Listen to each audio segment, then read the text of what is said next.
Всем привет, Марти на связи, и сегодня я расскажу вам офигительную историю из моей страйкбольной жизни.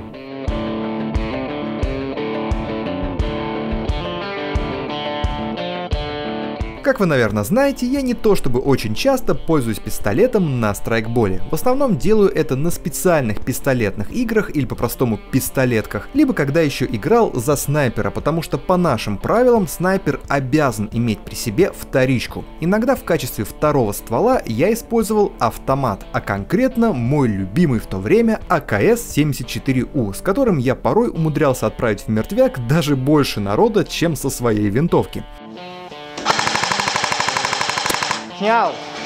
Но автомат, даже компактная вещь, не самая легкая и удобная, особенно если приходится много бегать и ползать, поэтому в качестве вторички я все же предпочитал использовать пистолет, а конкретно Glock 17 от народной компании, нет не ЦИМа, а ВЕ, ну или же WE, если вы эстет. Мой Glock 17 с поправкой на небольшой внутренний тюнинг был отличным пистолетом, удобным, точным, дальнобойным и самое главное, надежным. Не припомню, чтобы на играх у меня случались с ним хоть какие-то неполадки. Но кое-чего мне в нем категорически не хватало. Полноценного автоматического режима огня, как на моем электроглоке от ЦИМы.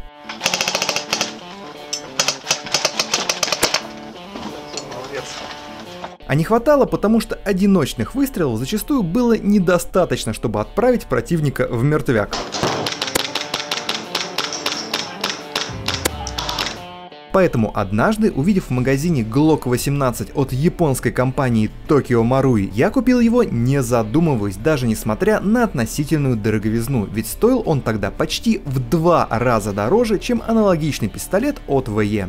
Маруевский Glock мне очень понравился, ведь он был заметно легче своего китайского собрата, в первую очередь за счет пластикового затвора, да и расход газа за счет использования пластика вместо металла вроде как должен был быть поменьше. В общем, вы понимаете, Маруевский Glock был идеален во всем, кроме одного маленького нюанса. На играх он не хотел стрелять.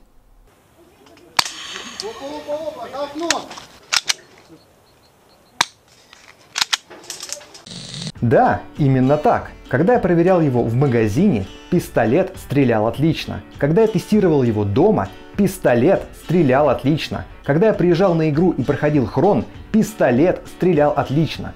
Но когда я начинал играть, пистолет по какой-то непонятной причине отказывался нормально работать.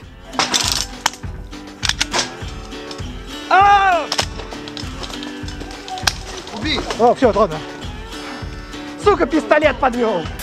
Вместо того, чтобы нормально стрелять, как положено любому недешевому и не китайскому пистолету, моя пушка выплевывала шарик на несколько метров, а затвор даже и не думал взводиться, из-за чего его приходилось передергивать вручную, как на каком-то дешевом спринговом пистолете.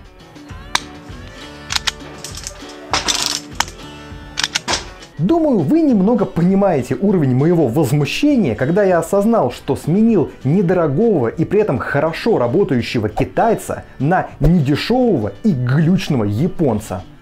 Сначала я подумал, что у меня просто травит магазин, из-за чего в момент применения пистолета давления газа не хватает, чтобы произвести полноценный выстрел с перезарядкой. Но нет, магазин работал абсолютно исправно, и так продолжалось несколько игр подряд. При этом напоминаю, что дома пистолет работал нормально, а глючить начинал только примерно через час после старта игры. В общем, не буду тянуть кота за все подробности, расскажу вам итог этой офигительной истории. What a story, Mark. Как ни странно, причиной неполадок оказался наш отечественный грингас FL Airsoft, который великолепно работал с моим Glock 17 от ВЕ, но при этом с маруевским Глоком отказывался нормально работать. И я не просто так упомянул, что у меня дома и перед игрой пистолет работал нормально, но когда я начинал играть, из-за краснодарской жары под 40 градусов Цельсия и без того довольно мощный грингас в пистолетном магазине не слабо так расширялся, увеличивая давление, и у курка маруевского Глока просто не хватало силы, чтобы продавить клапан магазина, из-за чего вместо нормального выстрела получался пшик. Дело в том, что маруевские пистолеты изначально не рассчитаны на работу со стандартным грингазом наподобие FL Airsoft, о чем меня в магазине при покупке пистолета само собой никто не предупредил. Маруевские пистолеты стабильно работают только со специальным слабым грингазом, который стоит так минимум в пару раз дороже, да и в России в то время он вообще не продавался. Так что единственным разумным выходом для меня стала установка более мощной пружины курка, а также использование грингаза с немного меньшим давлением. После этого маруевский Glock наконец-то стал работать более или менее стабильно. Правда, теперь полностью залитого газом магазина иногда не хватало для отстрела всех шаров. Думаю, вы уже поняли, что тогда мне пришлось неслабо так помучиться со своим недешевым японским глоком, чтобы заставить его работать хоть как-то более или менее нормально. В итоге через год я вообще его продал и вновь вернулся на платформу от VE. Только на этот раз я взял Glock не 17, а 18, как хотел изначально. Из-за этого сейчас я искренне завидую нынешним владельцам маруевских пистолетов, потому что теперь у них нет таких проблем, как у меня в то время. Ведь сейчас на российском рынке можно спокойно купить специальный газ для пистолетов от Tokyo Marui. Я, конечно, говорю о грингазе от FL Airsoft.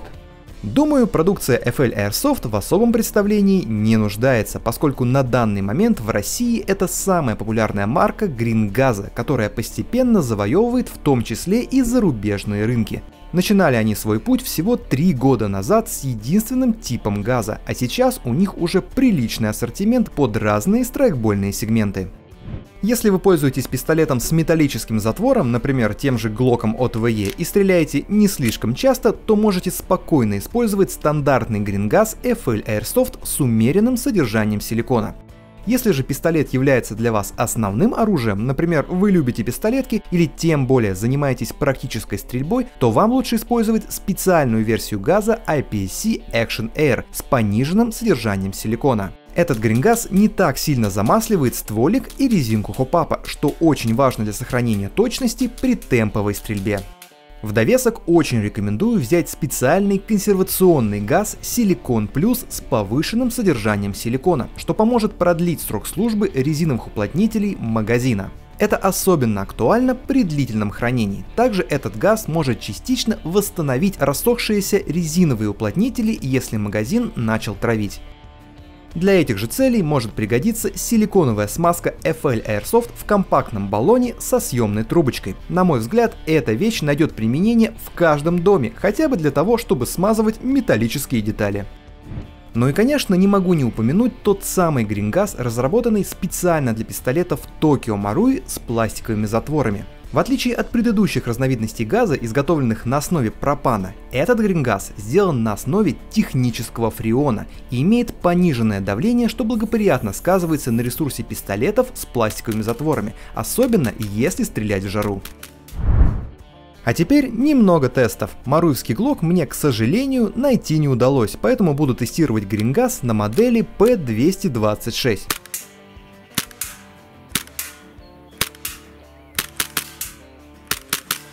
При температуре воздуха около 20 градусов Цельсия автоматика пистолета работает отлично. Даже при темповой стрельбе все шары из магазина отстреливаются без проблем.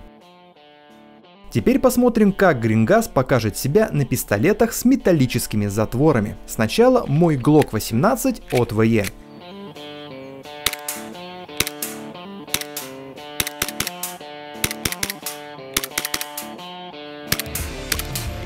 В принципе, неплохо. А теперь испытаем мою беретту от Jinji с гораздо более массивным и тяжелым металлическим затвором.